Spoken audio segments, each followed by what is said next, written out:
This addition to the Credit Basics presentation focuses on understanding credit cards.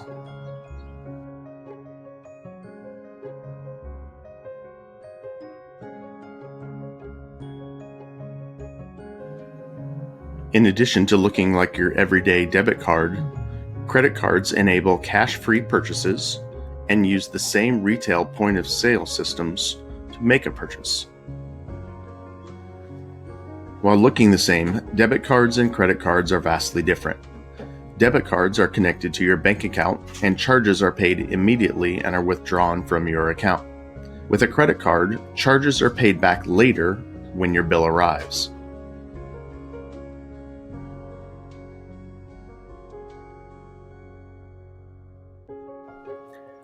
Benefits of using a credit card include, but are not limited to, convenience, protection from unauthorized charges, creating a positive credit history, credit card bonuses, and providing a safer way to shop online. Let's take a look at these in greater detail.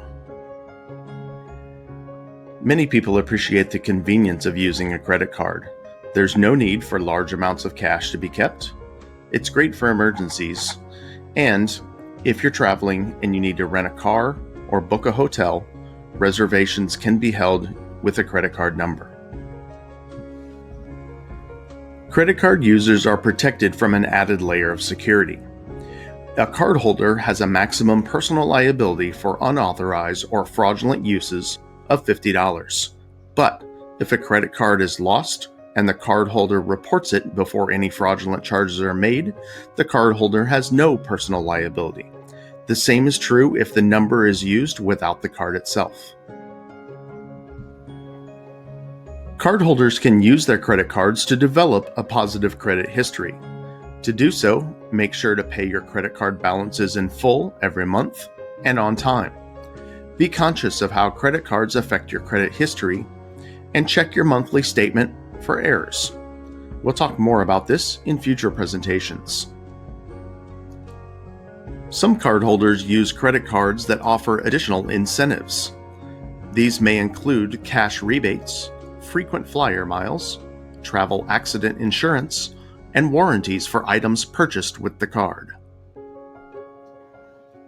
Because credit cards offer more protection from fraud than debit cards, some users find themselves using credit cards for online shopping.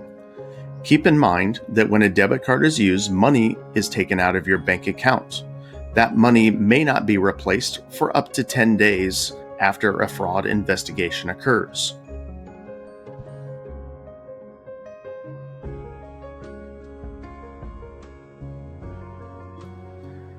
Credit card issuers require at least a minimum payment every month on the amount owed. The minimum payment is usually only a small percentage of the total balance, but it typically only covers the interest charged. Keep in mind that if you're making just minimum payments, it will take you a long period of time to pay off the total card balance.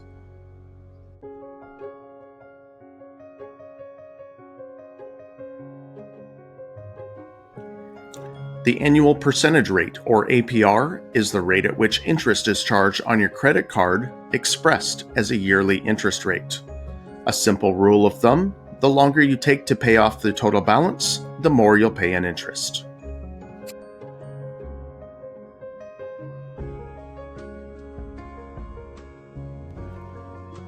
Like any savvy consumer, it's good to shop around for a credit card. Don't just rely on the first card that you see. Find one that fits your needs, including incentives that you might be interested in receiving. Once you find a card that's right for you, fill out an application.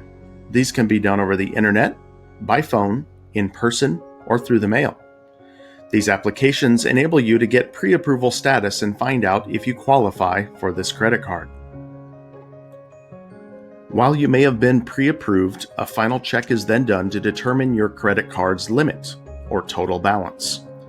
During this final approval, you also have to show that you're 21, or that you have a cosigner like a parent, or show that you have proof of income, and that you can make payments on a monthly basis.